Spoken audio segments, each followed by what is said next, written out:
6 men stood from different corners of the gym, silent, deliberate, and watching like sentinels. The two guards hovering over Major Andre Bishop froze, realizing too late they weren't just dealing with a parent. And in that breathless pause, the entire room learned what unspoken loyalty really looked like. Hi, everyone.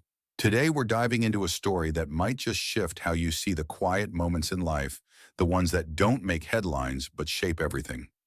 This story takes place in a small Texas town on a day meant for celebration. But what unfolded inside a high school gym was anything but ordinary. It involved a father in uniform, a son's defining milestone, and the kind of silent courage that only those who've stared down death truly carry. This could happen to anyone, even you. So before we dive into the story, take a moment to like the video and subscribe, but only if you truly enjoy what I do here. And as always, drop your city and the current time in the comments. I love knowing where you're tuning in from. Andre Bishop had driven 8 hours from Shreveport to Magnolia Creek, Texas, without a single complaint. The highway had been long and mostly empty, just fields and gas stations, and patches of road that looked the same no matter how far he traveled. But the old SUV, his late wife's favorite, ran smooth its engine, humming like it still remembered the miles she used to put on it during weekend road trips with Jalen in the back seat. The dashboard held a faint scent of her coconut oil lotion, something that always lingered no matter how many years had passed. It had been 2 years since Maya died. Cancer.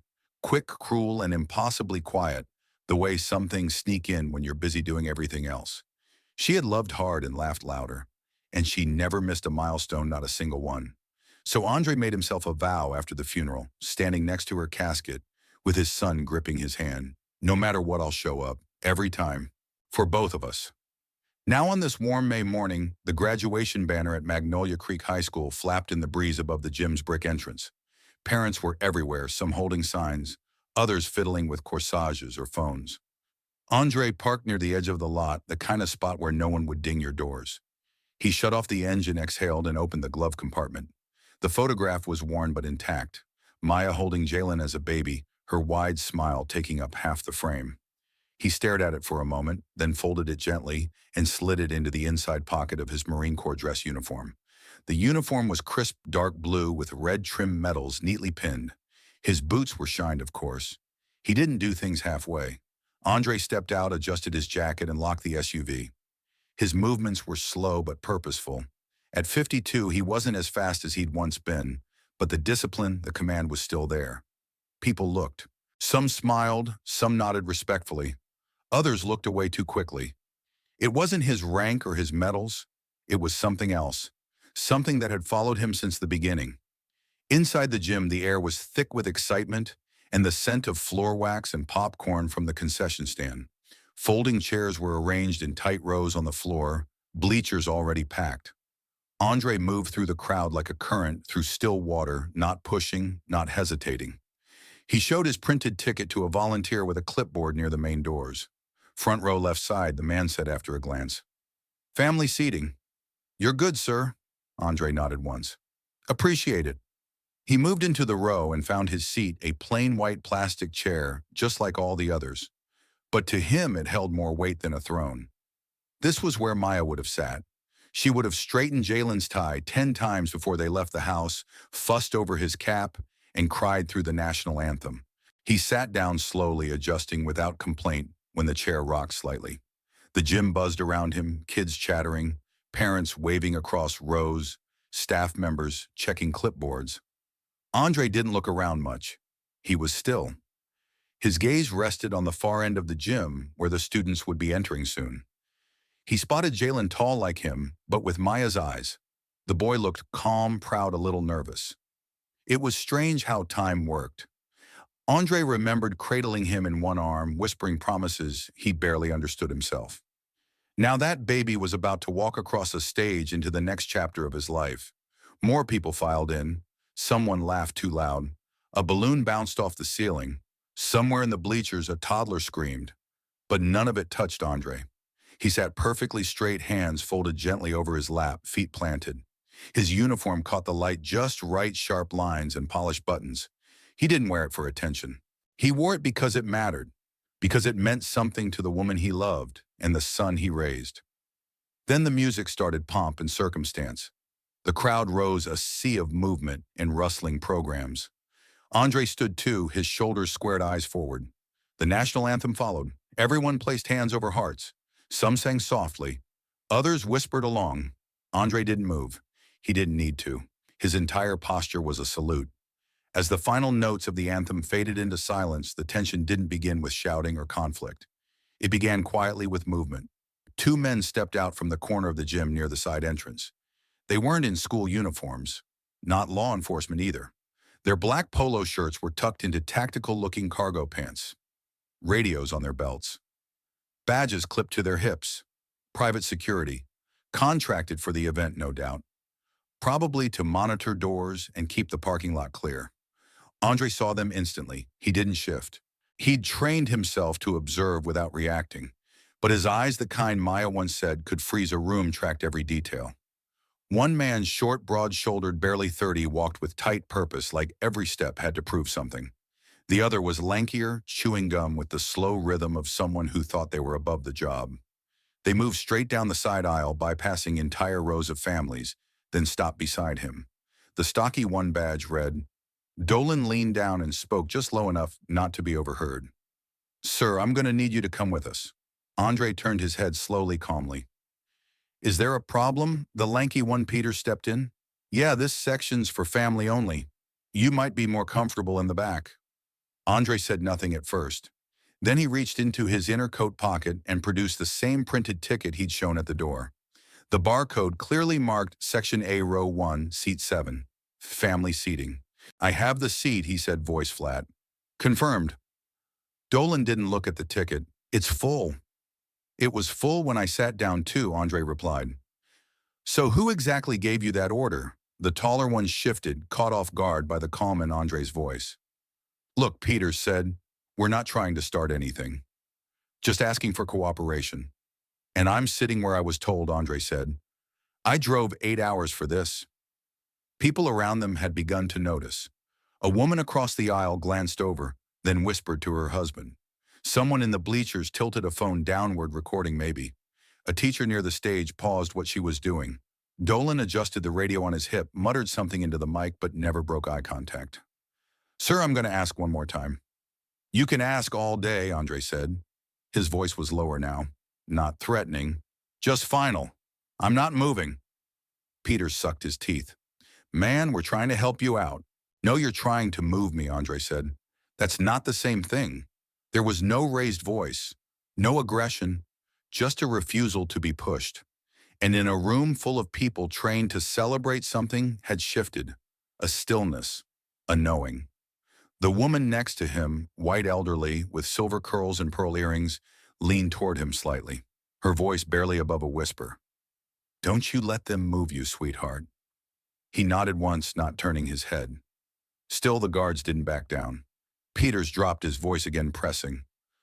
"Look, man, just trying to avoid a scene here." Andre's head turned slightly.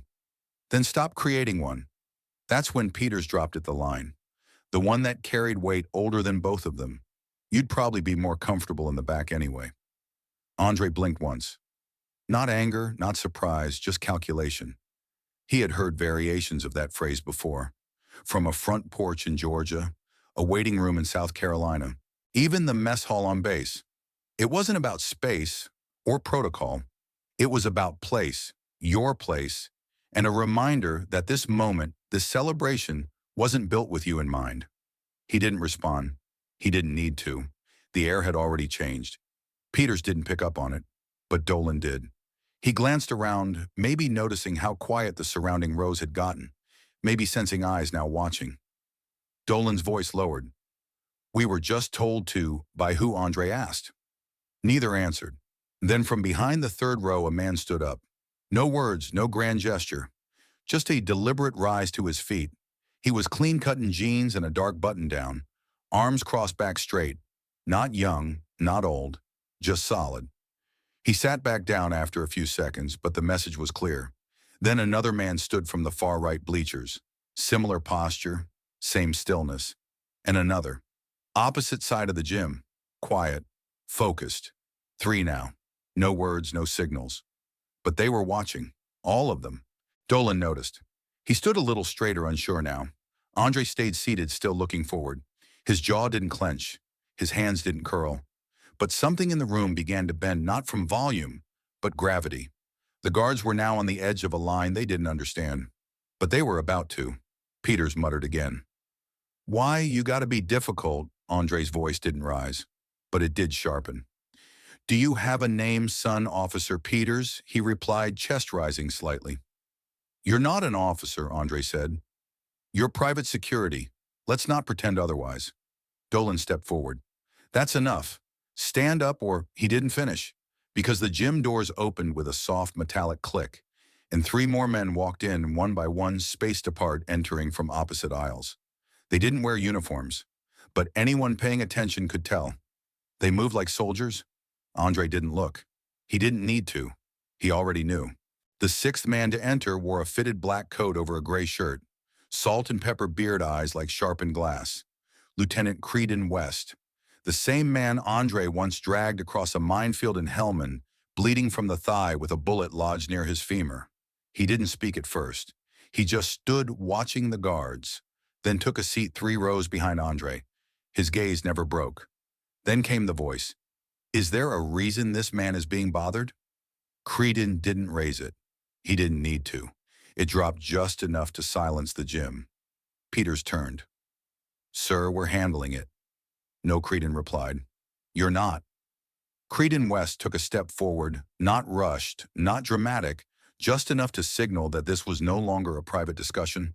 The way he carried himself said everything. This wasn't some overzealous dad or a concerned bystander. This was a man used to giving orders where people's lives were on the line. Dolan looked uncomfortable now, his eyes darting between Creedon and the quiet but increasing attention from the crowd. A girl in the 5th row stopped twirling her tassel. A man with a camera had turned his lens away from the stage and was filming the standoff. On the stage, a school board member shifted uneasily behind the podium. The ceremony hadn't started yet, but the focus of the room had shifted entirely. The air had the kind of charge that comes before a storm, silent but heavy. Peters tried to reclaim control. "Sir, we have direct instructions." "No, you had a choice." Creedon cut in, voice still calm. "And you chose to escalate." Then one by one, 4 more men stood up. 2 from the left side bleachers, 1 from behind the soundboard, and 1 from the far corner near the exit. They didn't say a word, but together their presence became undeniable. They looked ordinary, but their posture was textbook. Their awareness, their stillness, it was unmistakable to anyone who'd ever served or trained besides someone who had. Andre remained seated, eyes fixed on the stage, like the drama wasn't happening at all. He hadn't looked at any of the men who stood, hadn't turned toward Creedon. He didn't need to. The kind of trust they had didn't require eye contact or spoken coordination. It was muscle memory built under fire. Creedon addressed the guards again. "You're embarrassing yourselves, and you're 1 word away from making it worse." A low murmur spread through the room, the kind people pretend not to notice. A ripple of recognition that something meaningful was taking place. It wasn't just about a seat anymore. It was about dignity, about understanding when to push back and when to step down. At last, a school official, a woman with a blazer and a walkie-talkie clipped to her hip, made her way over from the side of the gym. She whispered something quickly to Dolan. Whatever she said was short and final, because both guards for the first time hesitated. They looked at each other. Peter's jaw clenched. Dolan's face flushed slightly, but they stepped back.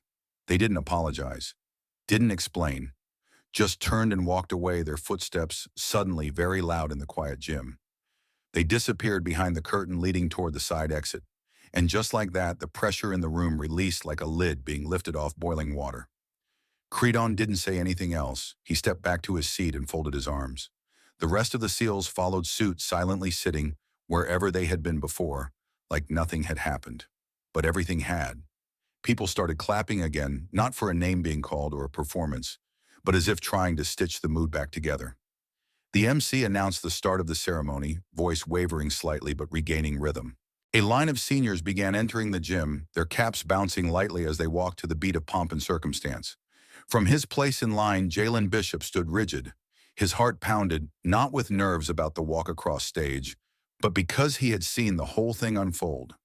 He'd watched the guards approach his father, watched the stillness in Andre's body, the refusal to bend. He hadn't known the details, but he knew enough. The way the guards hovered too close, the angle of their voices, the slight widening of space around them when people realized what was going on.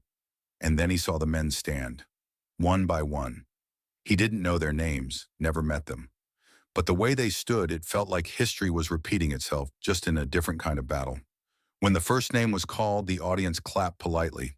But the energy had changed. There was no more fidgeting or idle whispers. Everyone was now paying attention, not just to the graduates, but to the man in the front row who had reminded them what quiet strength looked like.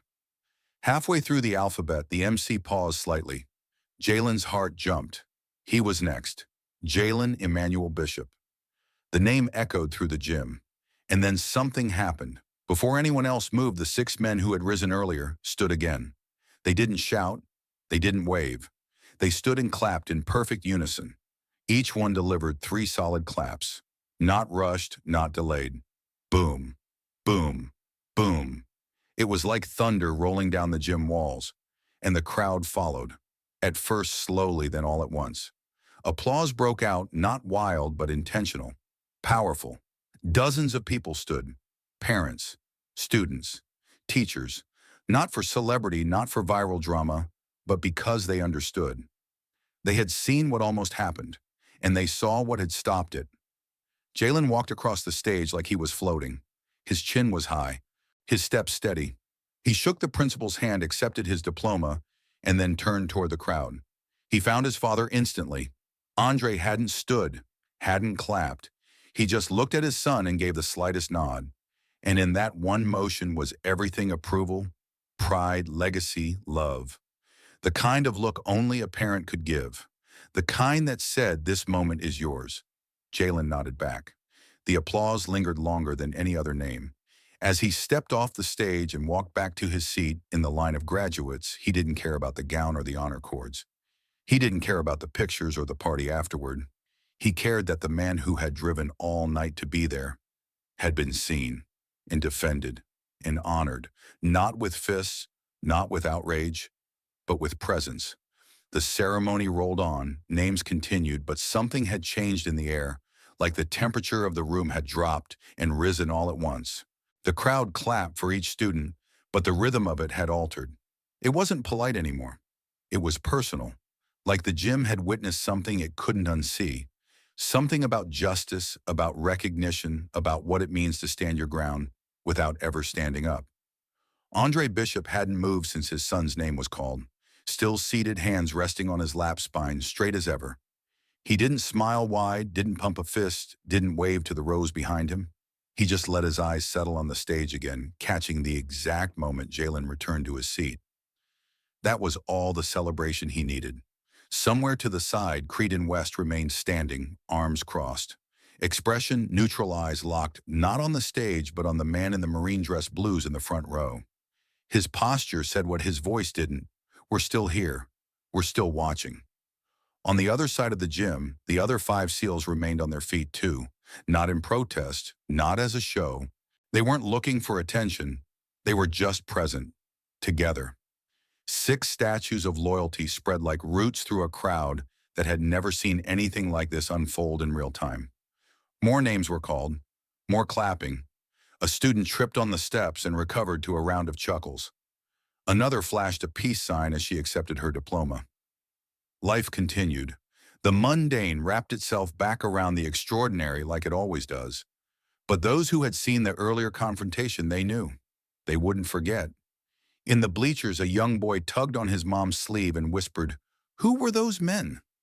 She didn't have an answer, but she looked down at the man in uniform and found herself wiping the corner of her eye. Back near the rows of graduates, Jalen sat silently. His hands still trembled slightly, not from fear, but from adrenaline. What had happened hadn't registered completely yet, but his chest ached with something heavy and unfamiliar.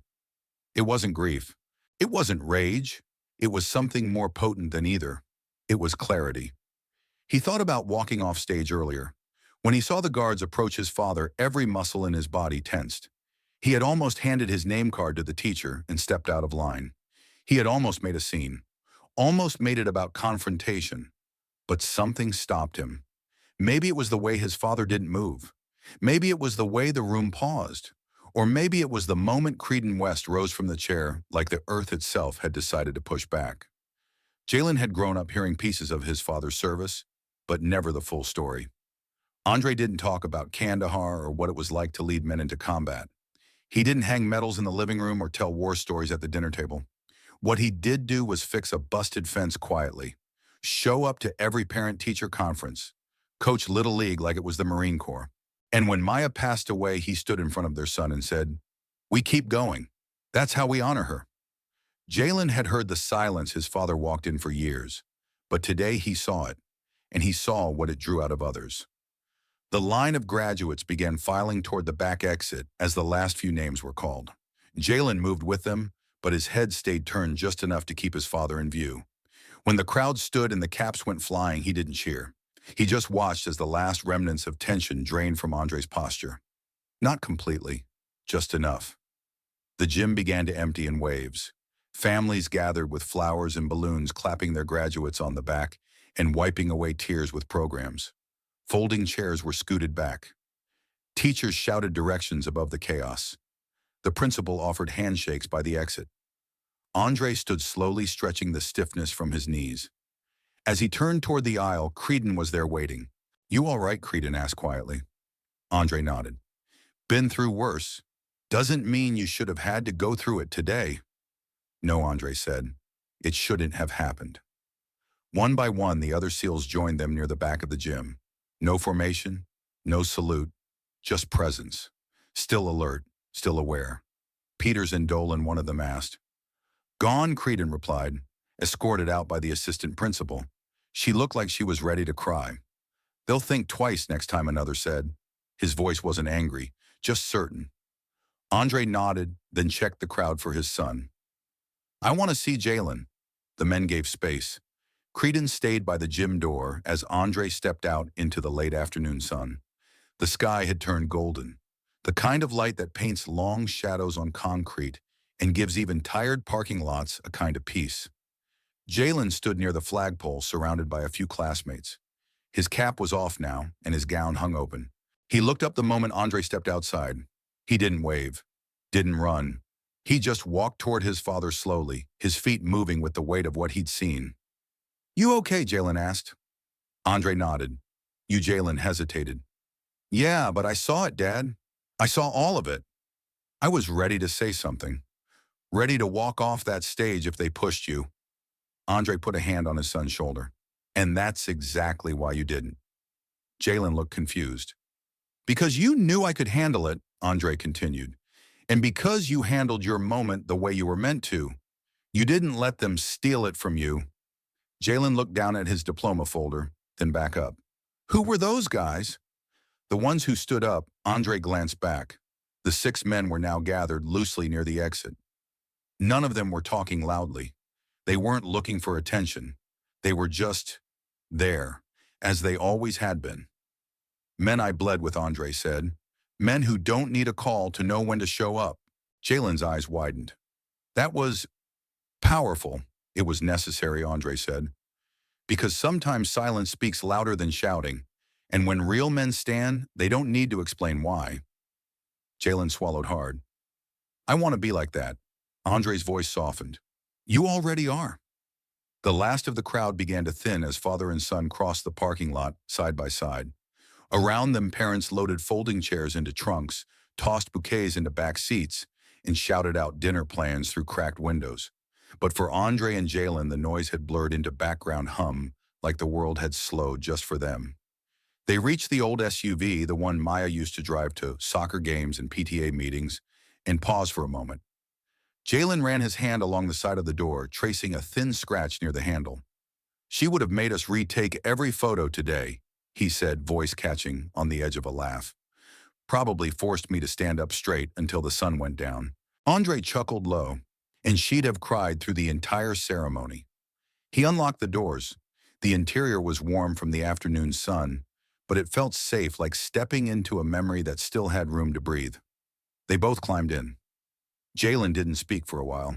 His hands rested on the diploma in his lap, his eyes watching the side mirror as the last red cap disappeared behind the school doors. Eventually, he turned to face his father. "Can I ask you something?" Andre nodded once. "Why didn't you say anything to them?" Jalen's voice was soft but firm. "You just sat there. Even when they pressed. You didn't raise your voice. Didn't stand up. You just stayed." Andre tapped the steering wheel with his index finger. Thoughtful, then turned to meet his son's eyes. "Because I don't have to stand up for who I am," he said, "and I don't need to raise my voice to be heard." Jalen's jaw flexed slightly, his eyes locked forward. "You know how many times I've had to choose," Andre continued. "Between letting something slide and making it explode, between being the problem or being invisible. Son, that moment today, what those men tried to do, that wasn't new. It wasn't even surprising.